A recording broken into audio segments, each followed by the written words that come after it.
All right, B, week 5, above the numbers, coming off of a big win at New Orleans. Everything's better after a win. No doubt about it. And now we're on the road at Dallas. I've got to pick Logan Ryan. Okay. Every single yard in this game is going to count. Those tackles in the open field have to be clean, and he's got to come down with those interceptions that Dak Prescott could possibly throw at him. But for me, more so, it's the communication on the back end. I wanted to pull up a little quick play.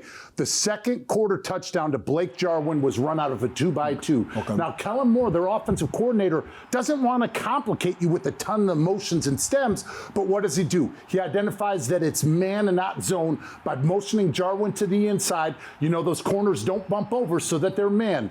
They use Noah Brown, the outside receiver, to run him upfield to clear everything out. And with that player having to run over and Blake Jarwin looking like he's going to take an out route, now that inside defender is going to look over to jump over the top to play that man defense.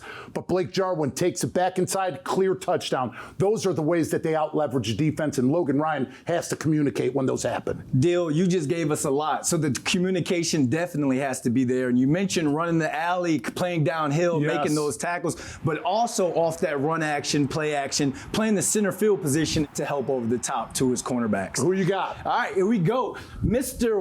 Wheels himself. And I have to say that because Daniel Jones likes going down the field. And here's a guy who missed a lot of training camp because of injuries, but he's a veteran. He's been in this league before. He knows how to step in and pick up a playbook. And it wasn't the deep ball that impressed me. It was the 2 catches in overtime for first downs. It shows that Daniel Jones is comfortable throwing the ball to him deep and in crunch time moments. It doesn't matter what area you played in, speed kills. And when you look on the back end of the Dallas Cowboys, one reason why they're playing so aggressive is Dan Quinn plays man 60% of the time on that back end. Maybe a couple double moves out of John Ross can open things up for deep shots. And what do you know? The player that we need to keep below the numbers, Dak Prescott. Hey, we got respect for this guy. Let's be honest. And he's having a heck of a season, but I see the chess match already brewing between he and Giants defensive coordinator Patrick Graham. Is he going to scheme up ways to apply pressure to Dak and get that ball out of his hands as fast as possible? It doesn't matter whether it's Tom Brady or Dak Prescott. When you can get pressure in those A and B gaps and get them off the spot and start getting hits, they are cumulative, and that's when he starts throwing erratic footballs.